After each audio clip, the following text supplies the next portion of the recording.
So the question is it true that if you ask yourself if you are happy, you cease to be? Mm-hmm. And do you have an And I answer? got that I got that phrase from a Jack White song. Mm-hmm.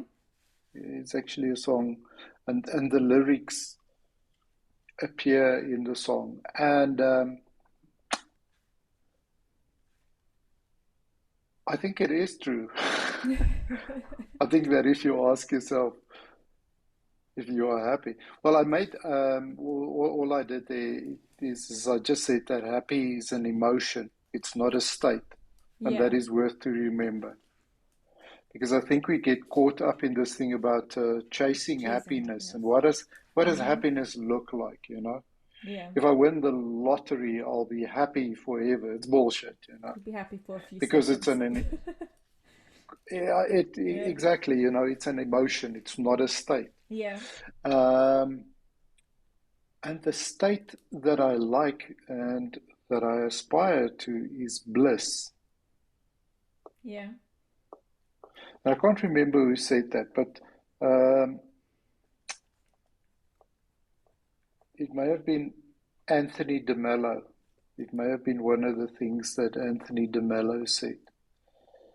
You want to be in a state of bliss because you can experience bliss, you can be in a state of bliss even if you're not happy. Yeah.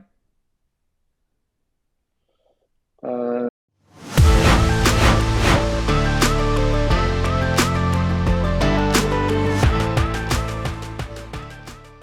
anyway, I think the question of when do you get to that point where you ask yourself if you're happy? I don't know. Is that something that happens to you? Do you Yeah. consciously ask yourself, am I happy? I think I do ask myself that. I think not specifically that question, but I think I do check in with myself quite regularly to see if I am happy with my life, with the state of Yeah, my life, with how things are going. And as you say, as soon as you ask yourself that, you realize the things that you are maybe not happy with, and questioning. the things that you would rather weren't the way that they were, and things that you want to change or you want to improve, or um, I Yeah, so yeah that's not necessarily a bad thing, is it? yeah. No, I don't think it is. But I think that's one of the reasons I've often struggled with some of these self-helpy type of books, like the Happiness Hypothesis, and like I can't understand what it means to be happy. You know, this chasing happiness. Like, what is that thing? So I quite like this idea of bliss. That's nice. I was also thinking before you said bliss, I was thinking like content, like just contentedness. Yeah, so what would be the difference between content and bliss? Um, it's probably something that we're going to need a dictionary for to help us with that distinction. Yeah. Um, Maybe I'll but ask ChatGPT while we.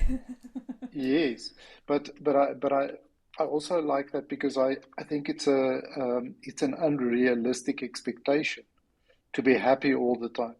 Yeah. Okay, because all of us are going to end up at a loved one's funeral, Yeah. for example, at some point in our life. We're all going to experience, I don't know, all sorts of disappointment, physical pain, all sorts of things. Mm-hmm. And this unrealistic expectation of, well, if I'm not happy, if I'm not just laughing about all of this, then there's something wrong with me. Yeah. So, and that's why I like the bliss or being content, as you said. So, what's the So answer there? ChatGPT says contentment. I don't know if this is accurate. Contentment typically refers to a state of satisfaction or happiness with one's current situation or circumstances. Bliss, on the other hand, often conveys a more intense and profound sense of joy, ecstasy, or spiritual fulfillment. While contentment can arise from external factors like achievements or comforts, bliss is often associated with inner peace, spiritual enlightenment, or transcendent experiences. I like that. ChatGPT is not as shit as I thought.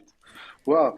Okay, cool. So Yeah. so The that's the spiritual difference here, and I like that in fulfillment. terms Yeah. of yes, fulfillment, spiritual fulfillment, um, in terms of I'm not going to laugh about anything and everything in my life, but that fulfillment of Yeah.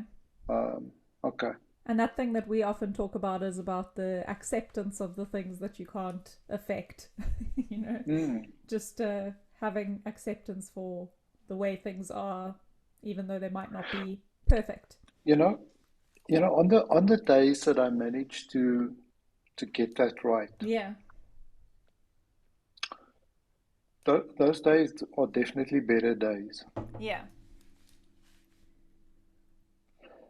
Um, I try to be fairly aware of that.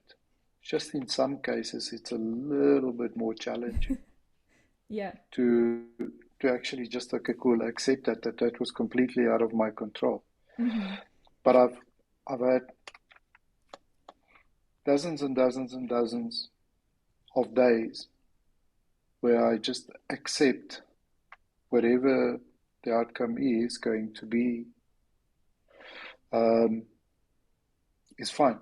Yeah. I'll I'll deal with whatever challenges come my way. And honestly, those days are definitely better. Yeah, I think I can agree with that. Okay, so don't ask yourself if you are happy, Because you won't be. because you won't be. Yeah. So another one here is think for yourself. yeah. And I make the point here that gurus and mentors and everything in between is just input to help us think for ourselves. Thinking requires time, thinking requires effort, and thinking requires courage. And then I have a quote there that says, "Fear and anger give bad advice." That was said by Matt Mockery. I forget exactly what Matt's fucking claim to fame or how I came across him. But anyway, it was such a beautiful quote, that fear and anger give bad advice. And we've all been either afraid and angry, and sometimes both of them at the same time. And we know that the decisions that come out of that is terrible. mm-hmm. Um, so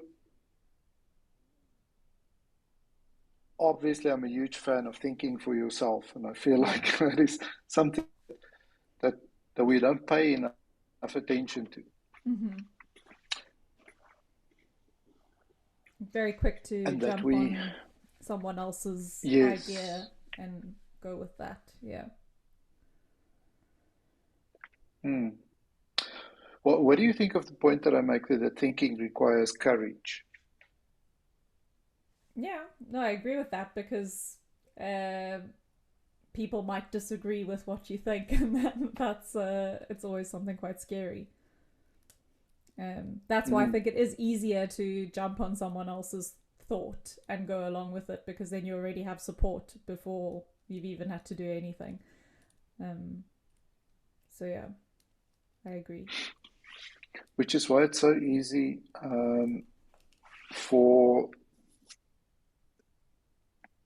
the masses to be influenced, Yeah, and one can say controlled yeah, by things like mainstream media, for example.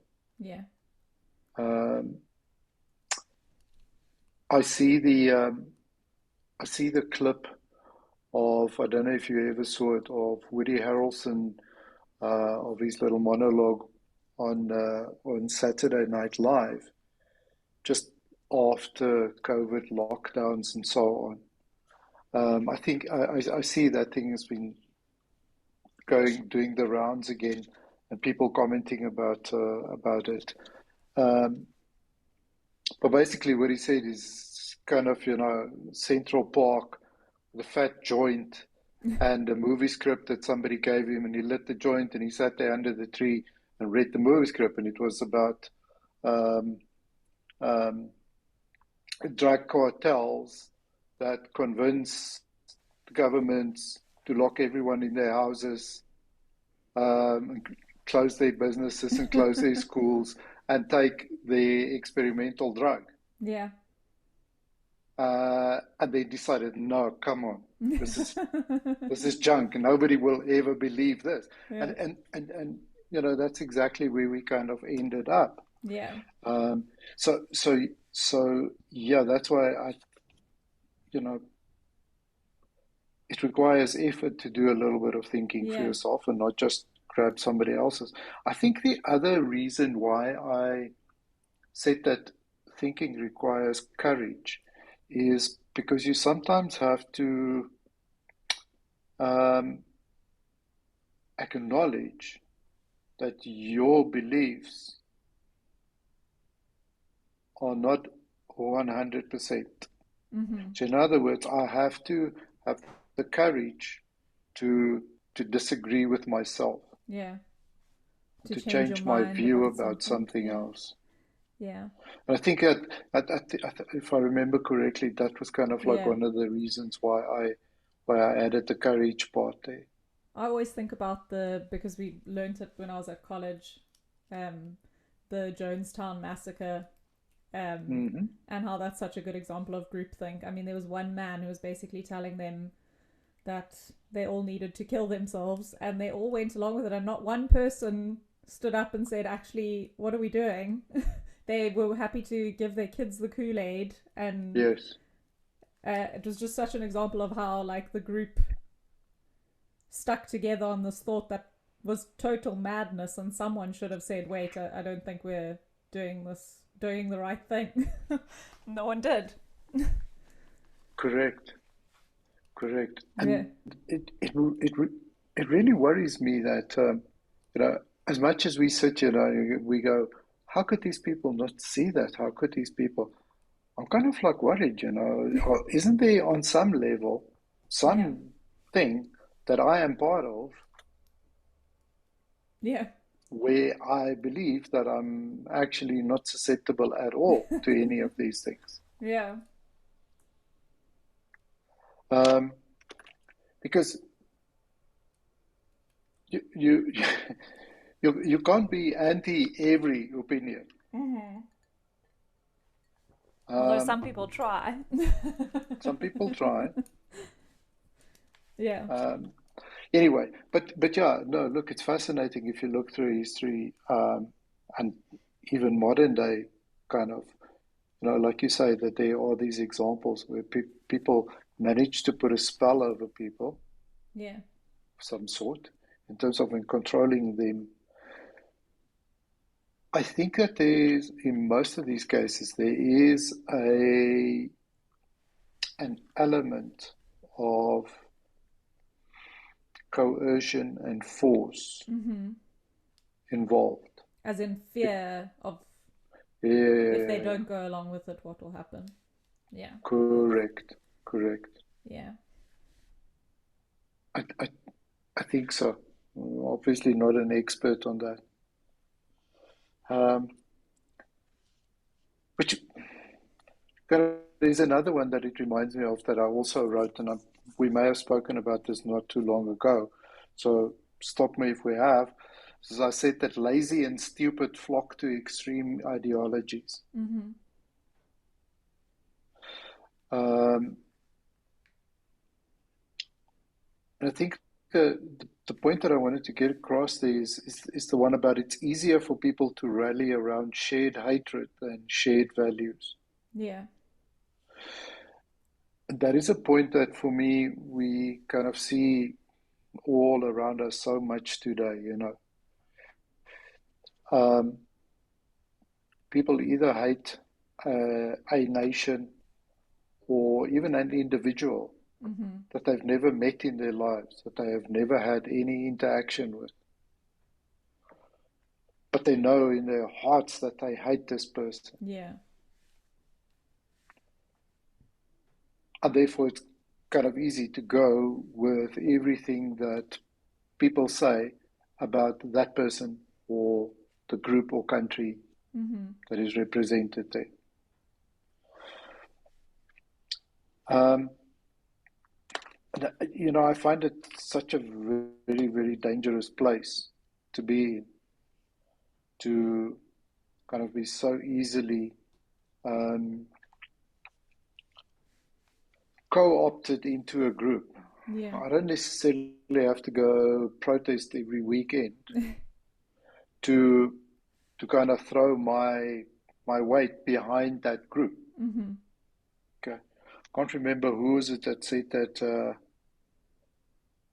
those who do nothing are actually worse than those who actually go and try and make a difference. Or yeah. So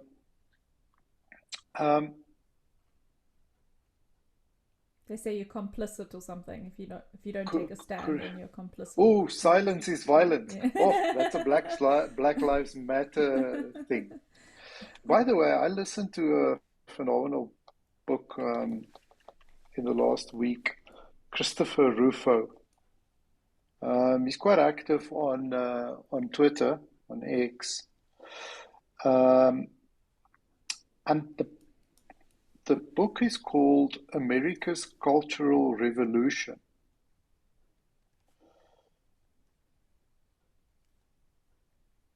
And it is fascinating because he kind of goes and gets the beginning, kind of like where are we now with the woke ideology, diversity, equity, inclusion, all of these bullshit things that we are kind of traces it back to its origins and so on. And it is quite fascinating to understand and see how people can actually get sucked into why it is managed to become so mainstream still. I wonder about even this past weekend and the latter part of last week is this protest going on, anti-Israel protest of Columbia University, where it is so obviously clear to anyone who sees any of the shit that's going on there that it is anti-Semitic, that it is completely out of order. Yeah. And yet the university protect these students, their right to, etc., and kind of skirt around the issues about, them burning Israeli flags and, kind of all of the things that. But it's so easy to, in most of these cases, to just substitute one group for another group and then go, well, would you guys have tolerated this? I saw in the UK over the weekend there was the police commissioner. I didn't see the police commissioner. There was a police commissioner that got into trouble for anti-Semitic comments at a pro-Palestine march. Or okay, yeah, I saw another one where British people weren't allowed to kind of be there because they would upset the protesters. I think it's the same one. It was the police commissioner that was saying to the guy, Is it? you're very obviously Jewish, and if you walk through there, then it's going to be a problem. Or Okay, yeah. I thought that these guys had British flags with them or something like that. Know. But I mean, there's been so many of these things now. Anyway, so it you kind of reduce this. Why am I saying lazy and stupid? I say people are lazy because, again, there was one of the podcasts where they went to a protest and just stood there with a mic and stopped people and asked them, people that were chanting from the river to the If they sea, knew what it meant. what does it mean, Yeah. And they don't. So that, in my opinion, is lazy and stupid. Mm. Because if you go and kind of repeat that chant without even going to the trouble of what does it mean and what is the significance of that, why are we Mm. saying that? Anyway, so the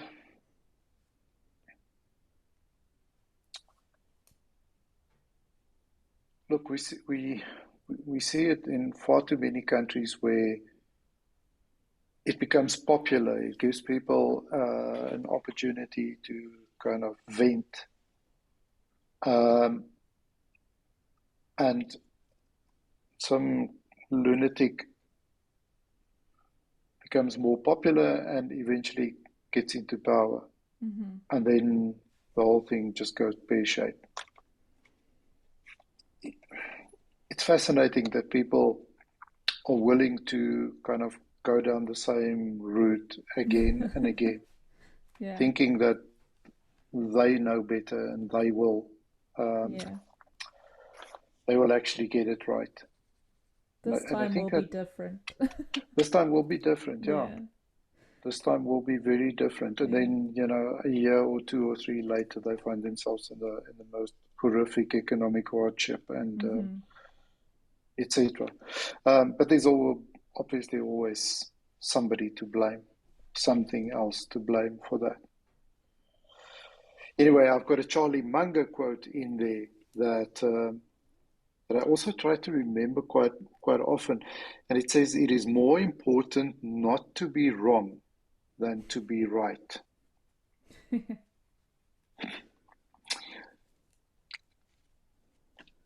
Obviously, the default is we always want to be right. We want to be right about, but yeah, just try to not be wrong.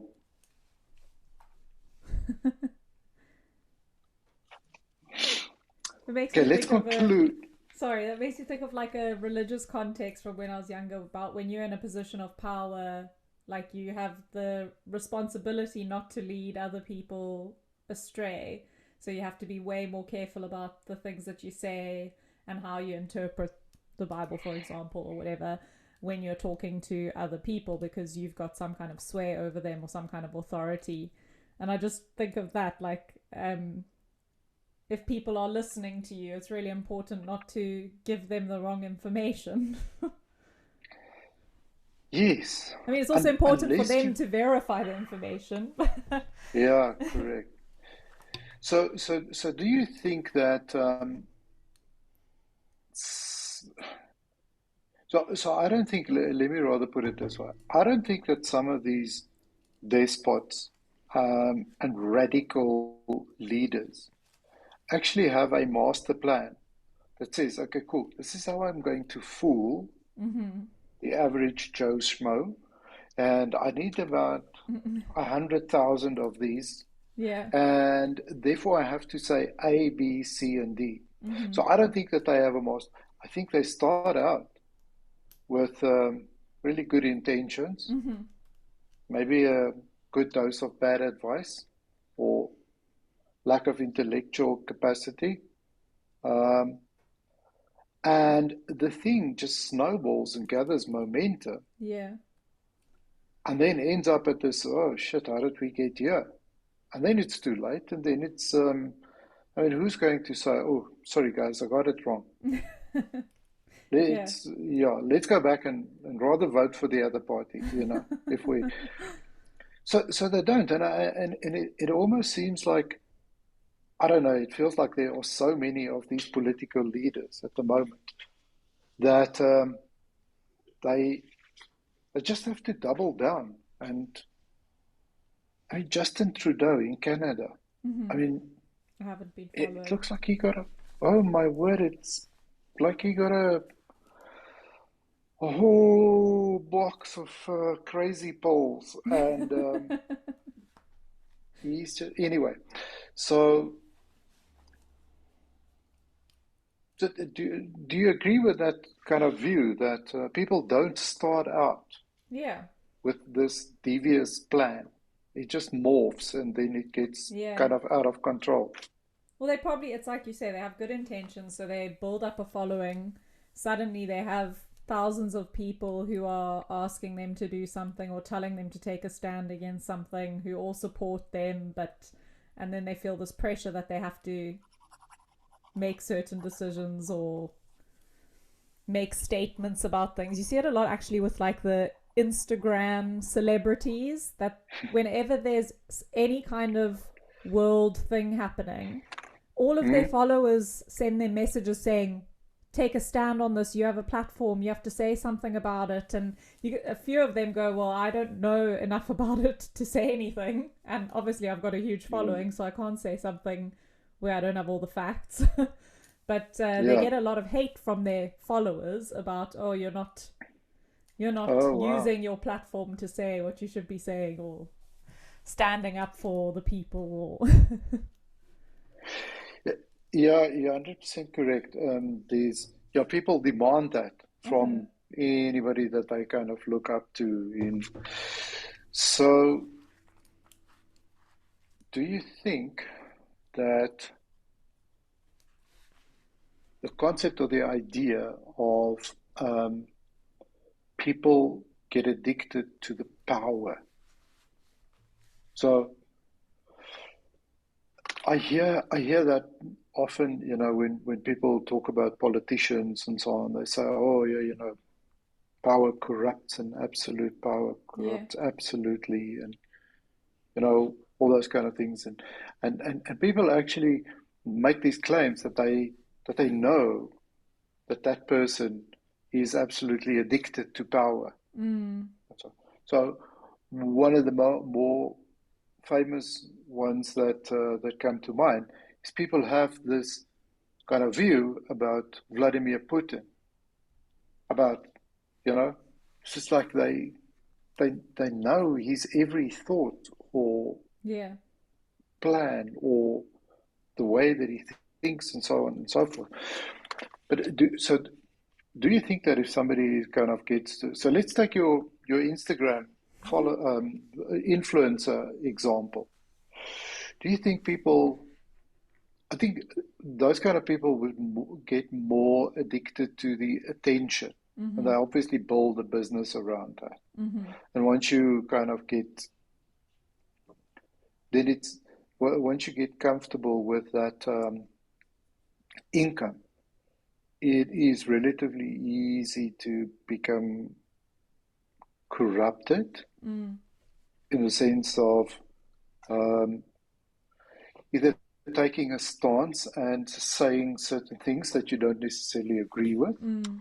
or um, on the other hand, not taking a stance because you want to protect that level of attention that you've Yeah. achieved. Whereas politicians, and I kind of struggle with that one, because your average minister of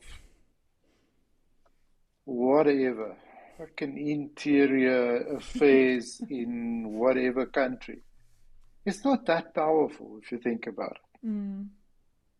And you can maybe screw around 100 in the department working for you or whatever.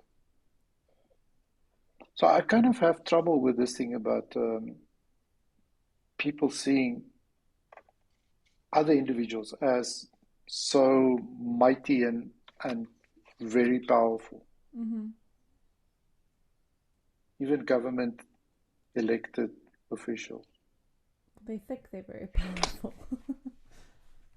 They think they're very powerful, yeah. Yeah. Anyway, it's a strange world and time that we live in.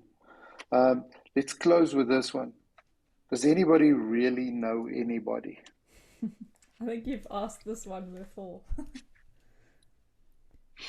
I mean, it's impossible to know everything about anyone and their deepest, darkest thoughts. So, no. So it's interesting. Yeah, I wonder if you'll get that answer if you ask it of other people. Mm. Obviously, it depends on the context in which you ask it and so on. But I've heard so many times people make a comment like, well, I know so and so. Mm. That's exactly how that person is going to behave or whatever and so on. And I think Yeah. to myself, how can you say that? Yeah.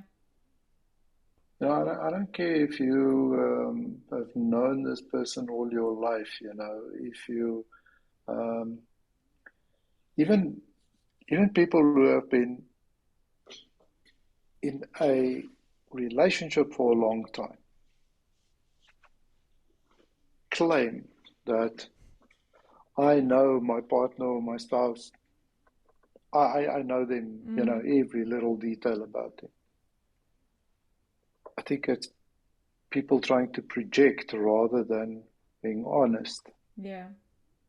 No, I don't think it's possible, but I also am a firm believer in people changing and changing regularly because you're trying to improve. So who I am today is not who I was yesterday. So anyone that knew me yesterday might not know who I am today.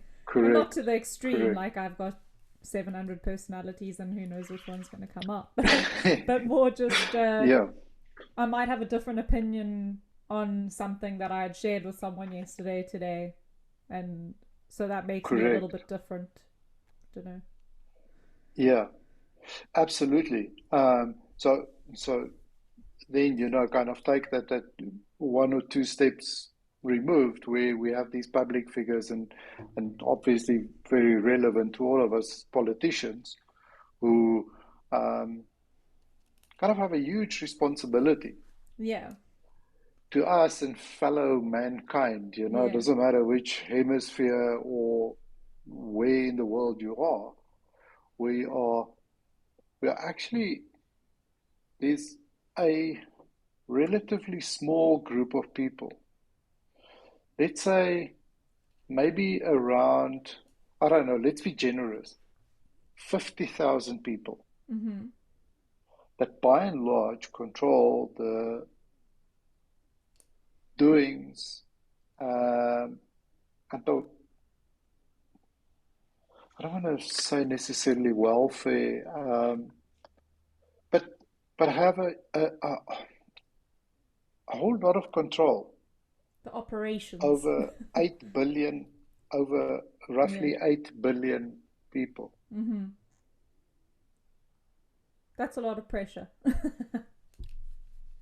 Yeah, But I also it doesn't think, make sense. yeah, and we put pressure on them to be consistent. And like we just said, we change our minds. So I've seen often where politicians get called out because last year they said something and this year they're saying something else. So you expect them to always remain consistent on their thoughts and their values, but then you're not giving people the opportunity to grow and change and Yeah, look, I think you're a little bit generous towards the politicians. I think but the just to thing is not so people in much that general. we don't, yeah, but it's not just a question of we don't allow them to change their minds, you know. But let's just quickly think back to COVID again.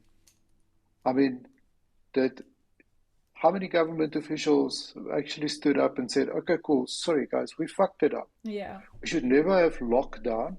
We should not many. never have told you that you can't go visit grandma for Christmas. Mm-hmm. None of those things. We are sorry." Mm. They all have some lame excuse, but nobody will say, "I'm sorry." And Yeah. very few, I don't know, maybe there are a few that have actually come, um, that have said, Mm. "Okay, cool, we were wrong. I was Mm. wrong, I moved on from that." But instead, they kind of stick to that narrative. They want to explain it away, blame somebody else, and not take any Yeah, responsibility for it. that's true. And that's terrible. Yeah. So if it's something as huge as COVID, imagine all the other little things that we don't even, I don't know, maybe necessarily realize and so on. Mm-hmm. What an impact or influence it has on our lives. Yeah. Anyway, rather somber. We don't ever end on a sad note, do we? No, it was fun chatting to you. Yeah, nice It to was have a fun chat. Thank you. to get a few of these things off my chest. Yeah, it's good. Um, Thanks, Ali. Thanks, Herman.